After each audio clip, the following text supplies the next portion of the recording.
I'm Josh Radner, and I am joined as ever by my dear friend Craig Thomas. Hello, Josh. Hello, Craig. It's great to see you again. Great to see you. This is a bonus episode of How We Made Your Mother, and it's something we like to call General Questions. General questions. So we're joined also by our pal and producer, Alek Lev. Hello, Alek. Hello, Josh. Hello. Do you have any general questions for us? Lay 'em on us, my man. Let's do it. All right. You missed your salute, Craig. Sorry. General Salute. Awful. That's why I was never in the Army. I never will be in the Army. Yeah. Hi, guys. Hi. This week, people are curious, I would say, in the large about how TV kind of gets made. There's a lot of questions. And by the way, this is about episode 3, Sweet Taste of Liberty. These are questions about episode 3, right? It is. That is correct. There were a lot of questions about Liberty Bells and licking things, and we're going to focus more on the production side of things. I'm just going to give you a couple examples, but then I'm going to kind of broaden out the question. So LJ Spectrum asks, how far into filming did you create the opening sequence and bar photos? Was it specifically for this episode and then turned into the opening montage? How did you do that? And then Oscar_Calvager says, just out of curiosity, is this the same basement we see later on at Stella's house?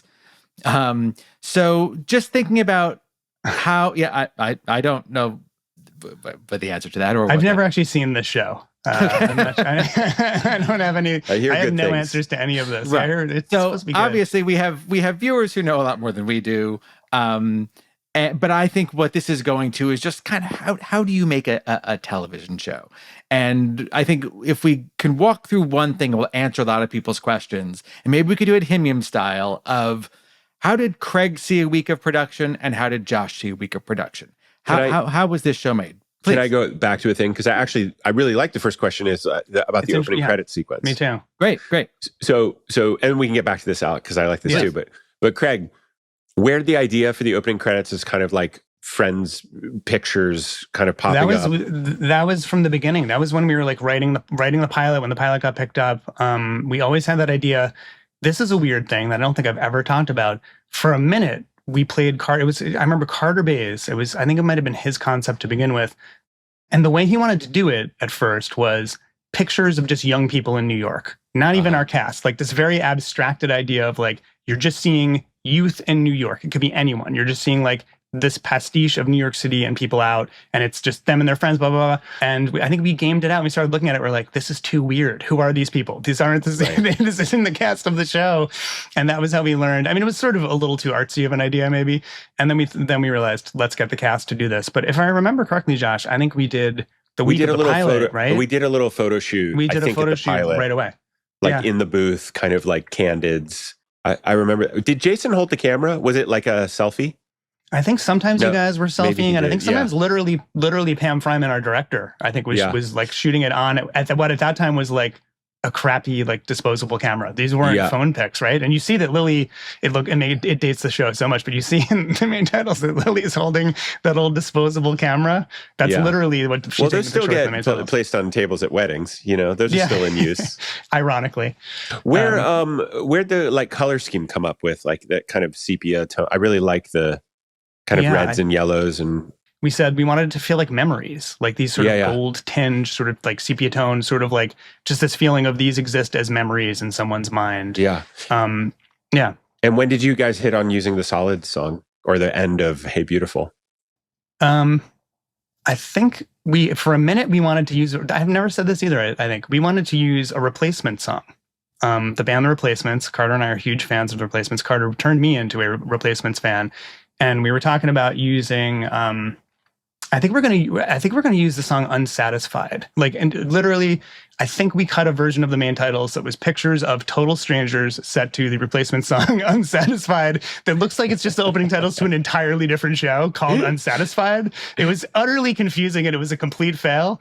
But it's what taught us that we needed it to be our cast. And the idea of photos and memories like that was always the idea. But we had to do a bad, like misguided version of that to get to what it became. And isn't Barney's last name after a guitar, like a Replacements Yeah, Barney Tommy Stinson is the bass player for The Replacements, and that is a shout out to The Replacements, who again, and we really wanted Unsatisfied to be the song, and then we got the bill for what that would cost every week, and then we said, what if we put our own band song on there and we get that money? And they said, what about 1/10 of that money? I said, sold. Craig, did you need to get approval at this point? Did the studio or network have to like look at that title sequence and go yes or no? Oh yeah. That thing is like tested and gamed out and sent up and down the chain. It's the branding of the show, right? It's like the brand that's become so iconic. And what's amazing about it now is like, I see people online, I see people on socials, like them and their friends are literally shot for shot recreating the How I Met Your Mother photos from the opening main titles, and they're doing it with their own friends. And I find that so moving and poignant. So like cool. We've passed this baton onto this younger generation who are now like enacting it. And it's their way of saying, we're making our own memories now, I think, which is a story that Josh, you've told too, about a fan said to you, I realize I'm living these memories now. And that's, I love the idea that like young people watching the show are creating that themselves. Yeah. So speaking of memories, so Josh, so at this point we're in week 3 of producing this show, obviously spread out over time between the pilot and the second episode. But what was your week like, at least in this first season? How did that script first come to you? On what day? Rehearsal, blocking? How did it look for you? My memory is, and Craig, maybe like we would get an envelope over the weekend. Yeah, I think so. On a Sunday, I think, maybe sometimes Friday.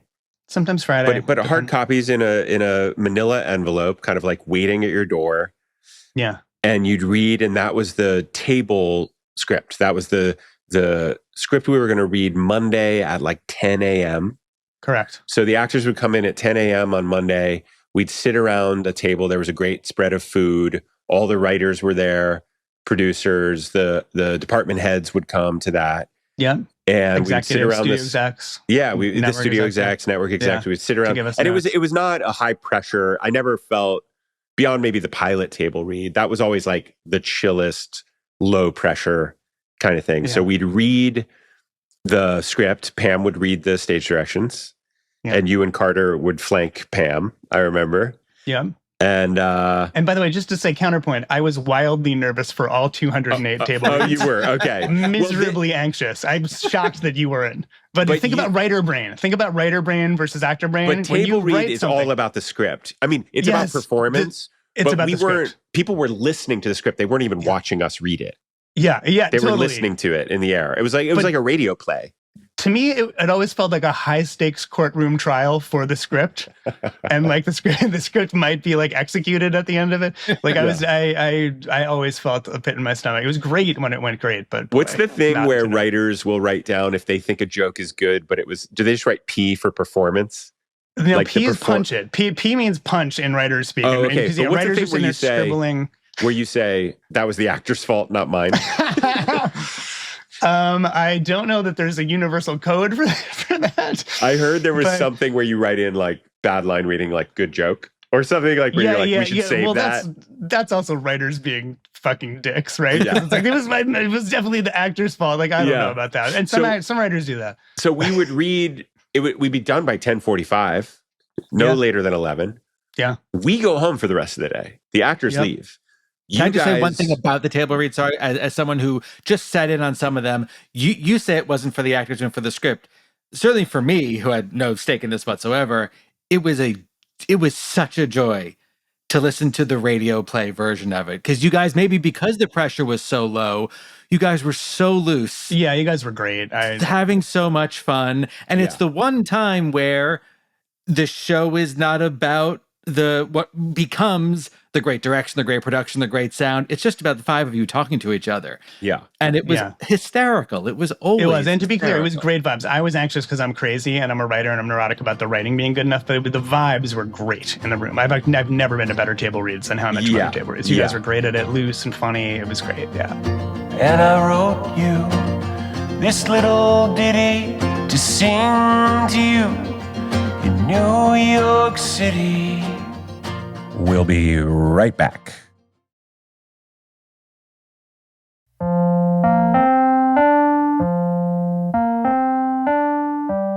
now, back to the show.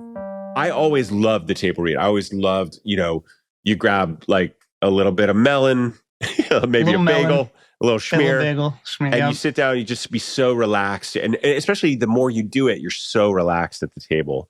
Yeah. You guys were uniquely relaxed and had fun with it in a way that's not always true. To be honest, you guys were really good at that. Yeah. And then, at some point you stop feeling like you're auditioning. Yeah. And you're like, I have the gig. It's been on the air.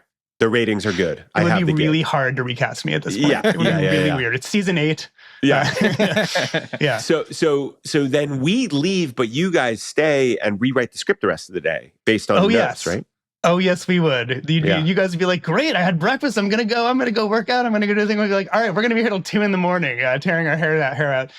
We would stay, and Monday nights were not always super late for the writers, but we'd be there. We'd be there for dinner. We'd be there going line by line, making it as good as we could, knowing there was a run through for the next. Well, we would get a script maybe that night, sometimes early, sometimes late. Sometimes I'd wake up Tuesday morning and just see the manila envelope by my front door. God bless the PAs driving those scripts around LA like little Christmas elves, leaving them at your doorstep. Yeah. Wasn't it also funny? I hope Jason won't mind me saying this, but sometimes Jason, during the table reads, would laugh so loud at something that it was clear it was the first time he was reading it. It was very clear. And it was weird because it was like, oh, that was great. It's a real compliment to the work. Maybe he should have read it by now, but okay. You were excited that he was laughing he was clearly discovering it in the moment, what his character was doing. And giving a great, authentic, real laugh. Like cold read, yeah. I know he knew he could do that, but that was the thing. Yeah, but always a very generous laugh. You'd get the script, and it would have asterisks on it would be a different color pages, right? Yeah. And then you get the script and it had asterisks where all the changes had been revision made marks for the changes. Previous, right? So did your heart sink when you found one that was like just machine gun fire asterisks all the way down? You're like, ooh. Well, sometimes late night, this could be sometimes rough. it was really like you guys cracked it, like you solved the thing. Yeah.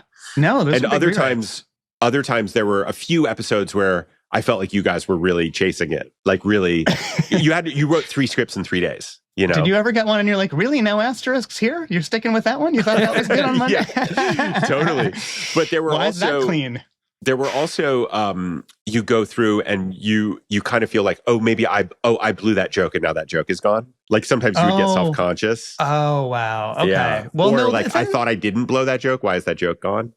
I would say 9 times out of 10, it's just writer self-hatred. It's just writers going, the joke was no good. If you slightly fumble the joke, but it was good, we knew it, we would leave it in. I think it was probably much more directed. It was never super shocking. Most of the time, it was an upgrade. Like it was really, especially so we would get the script.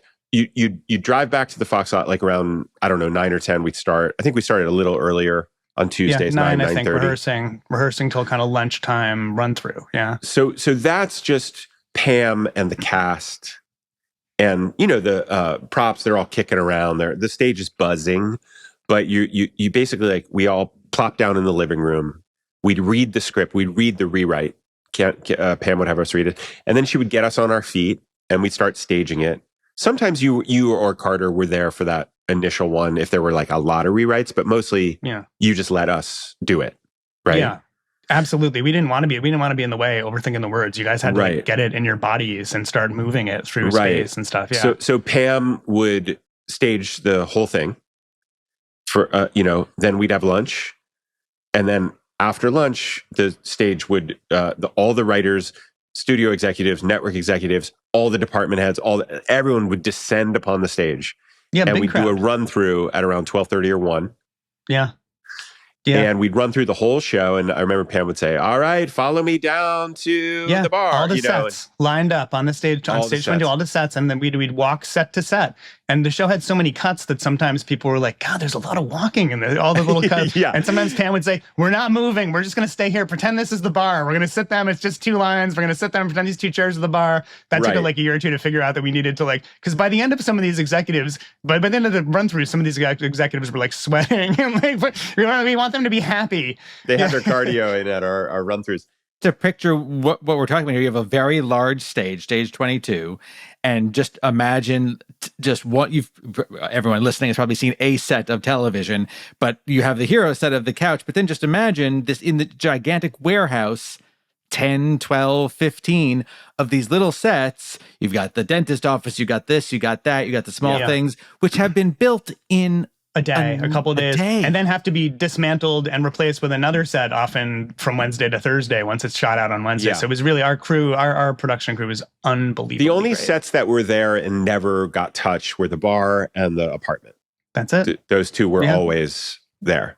And hilariously, like, if you don't, like, they're right next door to each other. Like, they're literally like butted up against each other with a little walkway. You know?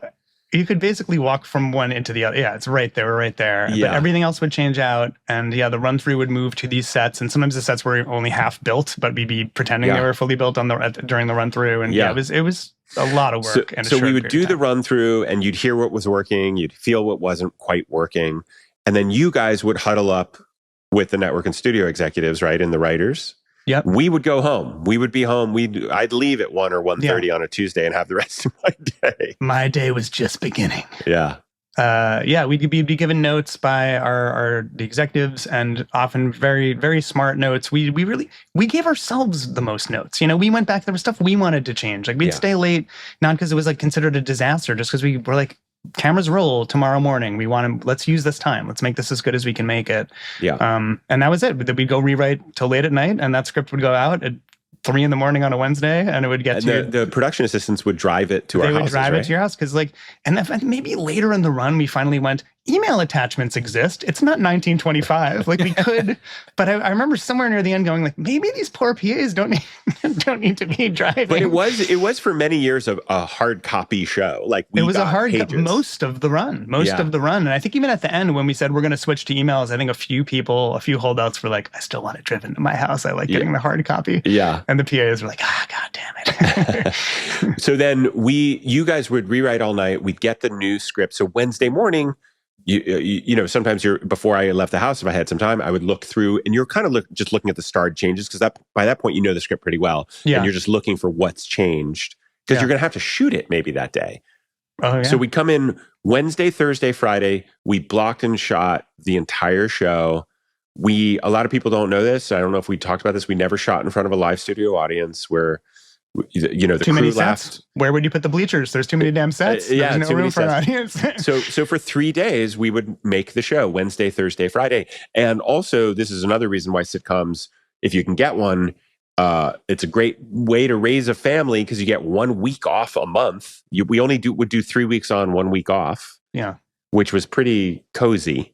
Pretty civilized compared to the just hours to say that the writers also worked that week, you son of a bitch. Sorry. I remember one time, it was not you, but somebody, it was the summer. It was the end of a summer when we were all coming back to start shooting, with, like, you know, mid-August or late August, whenever we started back up. And I remember one of you guys, one of the actors, it wasn't you, asked me, like, you know, what did you do? I was in Europe. I was here. What did you do all summer? And I was like, we wrote this shit. That's what we did. I have not seen the sun. I look pale. I look like sick ET at the end of the movie. I have not been outside during daylight. But I'm glad you enjoyed your trip. No, I always came back refreshed. Always came back refreshed. You guys always came back looking so beautiful and tan, and we were like haggard, limping into the start of the marathon. Yeah. But it was awesome, and we would always come in 6-8 scripts ahead, and we'd bust our asses during the summer. And we got a little 6 week in the spring off the writers' day. Yeah. We had a chant on set, because sometimes Mike Shea, our first AD, who's a gem. Hello, Michael. We love you if you're listening.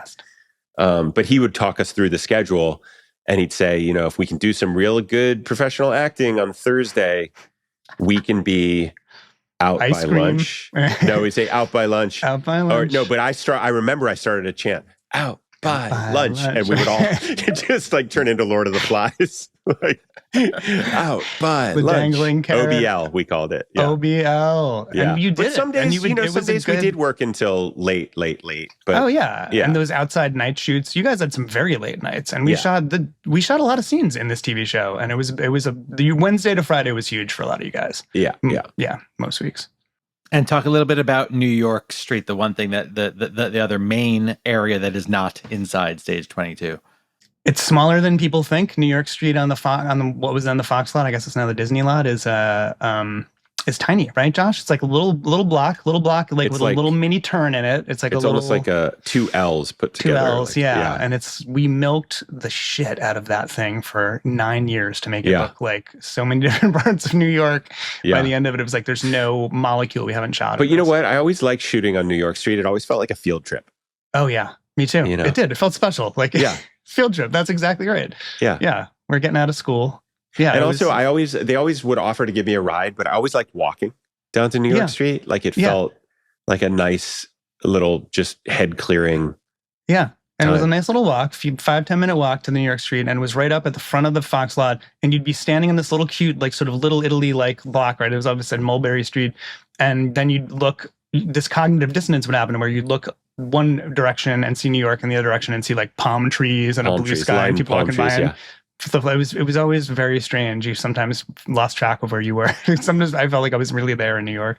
It was we really made the most of that little street. My God. But there was something about New York Street that made me feel like old Hollywood, like Cecil B. DeMille. Absolutely. Like there was something so grand and fun and fake, but not fake about it. Like it was really cool. I loved it. It felt like Pee-wee's Big Adventure, like that big chase through the lot where it was like it gave you the Hollywood you wanted as a kid to think you were going to be part of one day. Exactly. That's also where Todd runs down the street, but we'll get to that later. I don't remember that character. We're going to move on. We're going to get to that. We're going to get to that later. Let's going to talk about that. Amazing. Thank you for that. That is illuminating, I think, of how this goes. And we'll keep going back to that sort of bigger questions. I want to ask about the writer's room. I want to ask about all sorts of things. Let's do a few, question number 2, I guess. There's a couple of, yeah, exactly. Just a quick ones here. A lot of people have questions about where ideas come from. And obviously, there's the simple answer of, well, we're writers. We think of, not maybe, we think of them. We come up with ideas and then we rewrite them on a piece of paper. You, however, Craig, have said many times that you took from people's lives, whether from the writers themselves who said, oh, this happened to me, or from your friends and you told them about it or you didn't tell them about it. We'll get to that as time goes on. So there's a category of question that is, how did you come up with? So many people want to know about the idea of picking up girls at the airport. Do you recall where this notion came from? If you're implying that I did this, the answer is no. I'm not implying. I literally think it was just a pun that we liked in the writer's room. I think it was just the reveal that he's going to pick up girls. It just worked. It was just a great little wordplay joke, and we did it. There was no real story. Every now and again, something's just funny. That was just funny. Yeah. It made us laugh, so we did it. It also feels like Barney looks at every setting in the world and thinks, how do you pick up girls here? Yes. And he just has a scheme for every one. And this is his airport scheme. This is his airport scheme. And he's apparently been doing it long enough that there's a ton of security camera footage of him there doing it. Yeah, and I guess the emotion I liked behind it is just how pathetic it kind of is. My favorite thing about Barney and rewatching it is just like, he's such a broken man. You know what I mean? He's just like, in this episode too, he's just like, go along with my idea, Ted. Show me that I'm important. Show me that I'm special. I find it like so like poignant and moving in a way to watch how needy Barney is in these early episodes, like more so than I remember. I haven't watched these ones in a while. And just like, he just wants Ted to think his idea is cool and go along with it. That's it. Yeah. He just wants Ted's approval. I had the experience watching it where I felt like, I wish Ted was a little more game, and I wish Barney would be a little less excited. Yeah. Like I know that's where the drama comes from, but just like watching almost like me or this avatar of me, I was like, you should go along with this. This could be fun. Like, just relax. Could be fun. Right. Yeah, Not when he's drinking Mike's Hard Lemonade in the basement. At that point, he's over it. But I mean, I think we got there more later. I think we got there more later. We got there more later. Ted can have Ted fun softens. with this too. He realizes some of the best nights of his life are created by this madman, and it's better to just go along with them. Yeah. What I was struck with was, is Barney successful at doing this? Like that's what I feel like later in this series you get the sense that he is. He does get the ladies. But in this one I was like, oh, early on, it's possible he doesn't. It's possible these are all just games. In that episode fail. 1, he's playing laser tag with preteens. In episode 2, he seems to hook up with one girl in those series of parties. In episode 3, he's just back to just not really scoring with any ladies. Like he's not really doing anything that impressive. Sometimes you see him with an actual woman, but a lot of times it's just a story he's telling. I think it's 83% invented. I would guess that 75 to 80% of his stories are either fabricated or a kernel of truth, Kernel of truth? Kernel of truth. Kernel of truth. That's the bonus one. That's the bonus one. That's bonus. We got there. That's we knew why Alek, remember? When we initiated general knowledge, we said we're going to get to this one, and it fucking happened. It's unplanned. Welcome. That was just too. That was so. You are lucky you are listening to this. I found my way to episode. that just intuitively. Kernel of knowledge. Kernel of truth. Kernel of truth. Kernel of knowledge. Yeah. Those are good. Those are good. Those are when you find those in nature, it's just so good. Okay. What else? I forgot what we were talking about. The next question. Well, Josh, I think people really loved the interrogation scene because there were multiple questions, and I'll credit. That scene is so funny. It's so good. I'll credit Mad Candy. What? Oh, Mad Candy Hatter and Hazard Hansen for questions like this: How many takes did it take for you and Neil in the police room scene? Or how hard was it for you to not break on set? People obviously love bloopers. They also just love hearing about the notion of bloopers. And so hard to fashion a real question around this, but it looked like you were having fun. Were you? Were you breaking a lot? I think that's a pretty strong blooper presence in season 1 bloopers. Yeah. Because Neil, he definitely was making me laugh with, we are international business. Just doubling and tripling and quadrupling down on that. That really made me laugh watching it. I do remember in the run-throughs and even when we were shooting it, the thing about the shirt, the untucked shirt and his looks to me. And I felt like we were like Laurel and Hardy or Abbott and Costello. Road trip movie. Yeah, totally. yeah. It was just like, it felt like we were a new kind of like classic vaudeville team. Definitely. Where we were just had a bit and he had his character and I had my character. It was really interesting to see Ted, like in the first 2 episodes, Ted is the driver. Like he's got his foot on the accelerator. Yes. And in this one, he's a reactor. Barney is the driver. Yeah. And I think I was really trying to navigate how to be like, I think if I was directing myself again, I would have been like, lighten this up. Like it's a little, like I was a little too bummed. And I just wish I had like a little smile. I think it's a great, look, we can fix it in post. It's not too late. We can get back in there and look at some takes. I think I was too bummed out by him. And I think I should have just been like, some of that's the writing though, as you point out, because we could have written that. I agree with that. I agree with that as a writing note too. Like we could have, and I think we found that. I think we're like, Ted we can found fuck it around. as we went on. We found it as we went on, but it's a little exaggerated in this one because you had to figure out why do they keep hanging out with this guy? Yeah. Well, the last line of the narration of the episode does sort of speak to that, which is great. And that was the question we were trying to answer in the episode. It was like, why do they hang out with this guy? And that was the answer at the end of that episode. Yeah. But I remember Chris Miller, Phil Lord, wonderful writers who wrote that episode. They would refer to it as the way when they went off to script, they said, we're going to write this as a Barney cartoon. That was the phrase that always stuck in my head. We're going to write a Barney cartoon. They're the brilliant minds who brought you the Lego movies and Cloudy the Chess Meatballs. They are cartoon guys. They are animation guys. And they said, is it okay if we push Barney to this place of being this cartoon? Ted gets sucked into it. And it's like, he's sort of the voice of reason within, he's sort of the human being interacting with an animated character. And they push that. They sort of, that's where we first got Legendary. That's where we got the lactose intolerant joke. That script is where we got all that stuff. And Barney climbing out of the suitcase that he zipped himself into on the baggage claim. And apparently that worked. Apparently that got him the girl. But is that actually the truth? Who knows? I do want to know the backstory of what he said to the woman about why he was inside the suitcase. But that's also part of his, like, that's the beginning of his, like, master of disguise. Absolutely. And they ran with that. They just ran with make it a cartoon. And it was also great how you guys, to pay off Legend, wait for it, and I hope you're not lactose intolerant because the next part of this phrases dairy or whatever. I don't know if I misquoted that right. But you said legendary about 12 to 15 times to set that up. Like it was literally it's really saying legendary to set up that last punchline. It really is. It's all there to get to that joke. Yeah. It's all there to get to that joke. And then that became this catchphrase for Barney that sort of echoed through eternity. But it was really, you're right. We wrote that as setups to get to that one joke. And then it took off. Because I don't know if he said legendary in the first 2 episodes, did he? He definitely didn't. Because I feel like Chris and Phil brought that in with them by writing their Barney cartoon. I feel like that was very much them. And that lactose intolerant joke was very much them. I mean, their names are on the script, obviously, but it's also very collaborative. But they really came in with a lot of that sort of like fun Barney speak. They really like helped define that in the show. Right. And I'll be forever grateful to them for that. Didn't they also bring in the term mind hole?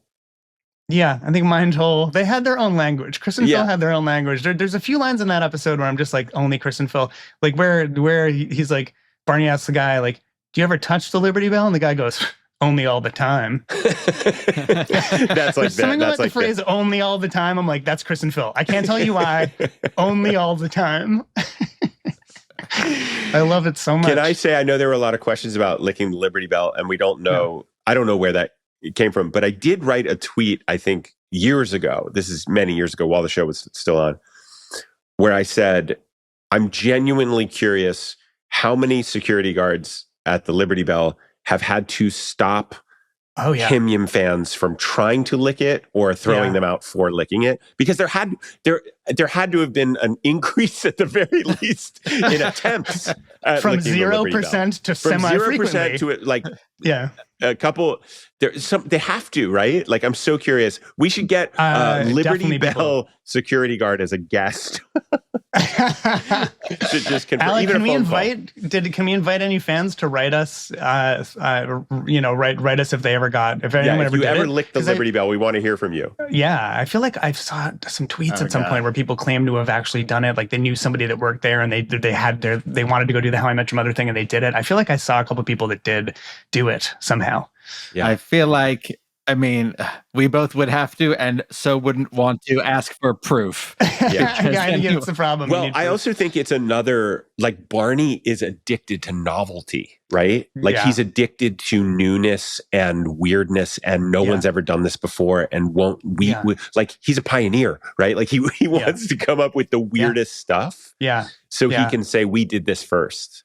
Yeah. You know, so I think that's quite a charming, if reckless, quality of him, you know. I found it very endearing, because it's like, you know, Barney has some dark sides and some troubling sides, but he really just wants to be thought of as special. He wants to be important to his friends. And also the epic part of that story did not involve having sex with women. It involved licking the Liberty Bell, like this very strange out there thing. It's not always hooking up. Sometimes it's just doing something that nobody else has ever done. Yeah. I like that too. Yeah.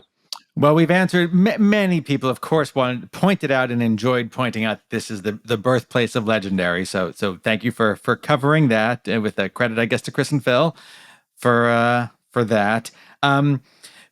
Finally, fans do love pointing out breaks in logic all these many years later, and I filter those out because, you know, you're just writing a TV show. But I enjoyed that Sarah Fraser, 44, did say, how was there time for a beverage service on a flight from New York City to Philadelphia? That's actually a great question. I was prepared to be annoyed by this question, and I'm like, Sarah, great question.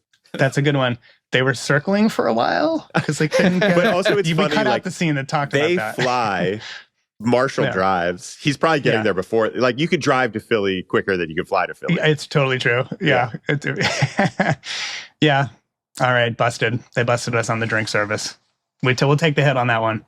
And that's it, folks. Thank you so much for sending in your questions there on Instagram. We're going to keep on soliciting those from you on Instagram. So if you want to send in your questions, do go there and send them to us. Any final thoughts on this bonus episode of whatever the name of this is? I don't keep names of things in my head. Sweet Taste of Liberty. Jesus. The Sweet Taste of Liberty. Yeah, I don't know. It was a fun one. It was a fun other move. It was the one where we started to discover Barney a little more. I love how the first two really felt like an hour to me. Did we talk about that, Josh? Like, it really felt like they just belonged together. It was like an hour-long story about this guy named Ted.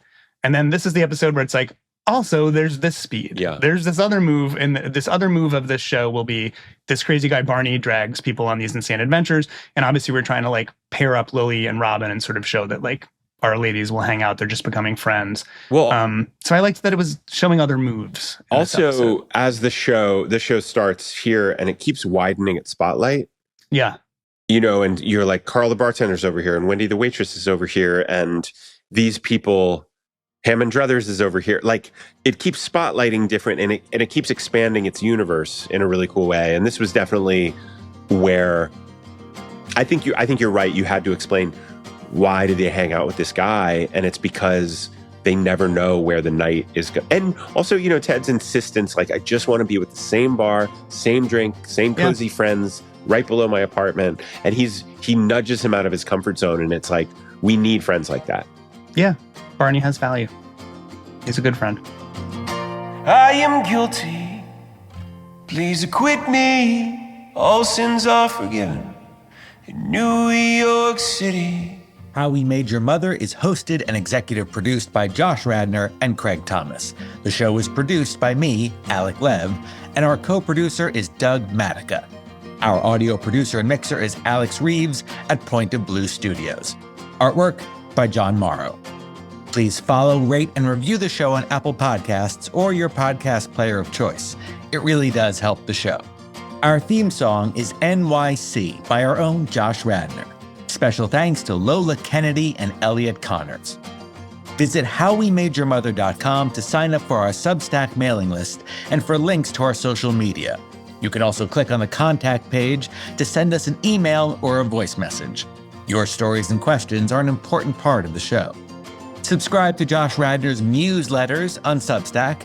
Read Craig Thomas's published prose at craigthomaswriter.com. And you can subscribe to my Dead Fathers Society, also on Substack. To learn about how you make a difference, this show's ongoing campaign to raise money for congenital heart disease research, check out the Make a Difference tab at the top of our website. This episode was made possible by the support of Backyard Ventures, marketing provided by Tink Media. People will, in fact, dance. The real question, it just hit me. Am I in love with you, or just New York City?